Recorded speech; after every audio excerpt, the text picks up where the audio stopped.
अस्सलाम वालेकुम to all of you. Myself Masroor Alam. और इस वीडियो में मैं आपको बताने जा रहा हूँ कि जामिया मिलिया इस्लामिया में बीएड एंट्रेंस एग्ज़ाम जो होता है उसमें जो centre for distance and online education में एडमिशन लेना चाहते हैं उसकी क्या प्रक्रिया है और क्या क्या इसके सिलेबस है, क्या स्ट्रक्चर है। सबसे पहले मैं अपने बारे में बताना चाहता हूँ। मैं अभी बीएड कर रहा हूँ जामिया मिलिया इस्लामिया से, जो CDOE है, centre for distance on and online education. And I got rank 1 in this exam. और मैं आपको इसमें कुछ चीज़ें, महत्वपूर्ण चीज़ें बताऊंगा। उन चीज़ों को आप अगर मद्देनज़र रखेंगे तो आप इस एग्ज़ाम को आप क्रैक कर सकते हैं। तो सबसे पहले मैं इस एग्ज़ाम में मिनिमम एलिजिबिलिटी के बारे में डिस्कस करना चाहता हूँ। इसमें डिस्कस कर रहा हूँ मैं आपको मिनिमम एलिजिबिलिटी फॉर बीएड। इसमें चाहिए आपको 50% आपका जो है मार्क्स आना चाहिए। कहाँ पर आना चाहिए? आपका जो आपके बैचलर डिग्री है, जो आपका बीए है या बीएससी है या बीकॉम है, आपने कोई सी भी स्ट्रीम से कर रखा है तो 50% आपका आना अनिवार्य है। उसके बाद आपको trained in service teachers elementary education होता है। एक्चुअली जो जामिया का CDOE है वो क्या करता है कि जो इन सर्विस टीचर्स होते हैं उनको ये ट्रेन करता है। उनके लिए ये है जिनको बीएड करना है और वो इन सर्विस हैं, वो किसी गवर्नमेंट या फिर प्राइवेट सेक्टर में जॉब कर रहे हैं एज अ टीचर, तो वो जामिया मिलिया इस्लामिया से CDOE के लिए अप्लाई कर सकते हैं। और अन्यथा जिन्होंने इन एलिजिबिलिटी को फुलफ़िल नहीं किया वो इस मतलब एग्ज़ाम को नहीं दे सकेंगे। उसके बाद हम चलते हैं इसके मार्क्स की ओर। जैसा कि आप देखते हैं कि ड्यूरेशन इस एग्ज़ाम का कैसा है। ड्यूरेशन है आपका 2 घंटा और नंबर ऑफ़ क्वेश्चन है 100 और मैक्सिमम मार्क्स है आपका जो है 100 मार्क्स का होता है और 1 mark for every correct answer. Clear हो रहा है? यानी कि कह सकते हैं कि no negative marking, negative marking बिल्कुल नहीं है। आगे बढ़ते हैं। अब इस सिलेबस को ध्यान से देखना आप। इस सिलेबस में 5 सेक्शन दिए हुए हैं। इस सिलेबस में 5 सेक्शन दिए हुए हैं। पहला सेक्शन है आपका जनरल इंग्लिश एंड कॉम्प्रीहेंशन जो कि 10 मार्क्स का है।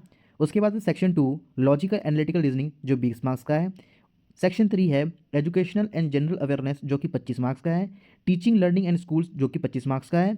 और अगर आपने बैचलर कर रखी है साइंस से तो आपका साइंस में आपको 20 मार्क्स का पूछेगा। अगर आपने बीकॉम कर रखी है तो आपको मैथ्स, और अगर आपने बीए कर रखी है तो आपको सोशल साइंस। इसी तरह आपने बीए इंग्लिश में कर रखी है तो इंग्लिश, हिंदी में करेंगे तो हिंदी, उर्दू में तो उर्दू। मतलब आपका जो बैचलर डिग्री प्रोग्राम है उसमें आपने जो सब्जेक्ट का कर रखा है उस पर आपको 20 मार्क्स का क्वेश्चन पूछा जाएगा।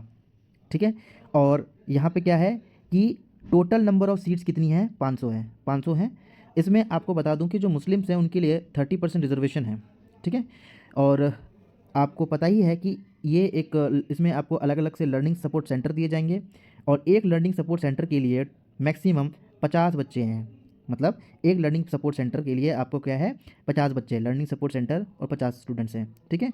सब अपनी अपनी प्रेफरेंस को चूज़ करते हैं, जो जैसा कन्वीनियंट है उस बेसिस पे वो डील करता है। और इसमें कई सारे आपको लर्नर सपोर्ट सेंटर दिए गए हैं।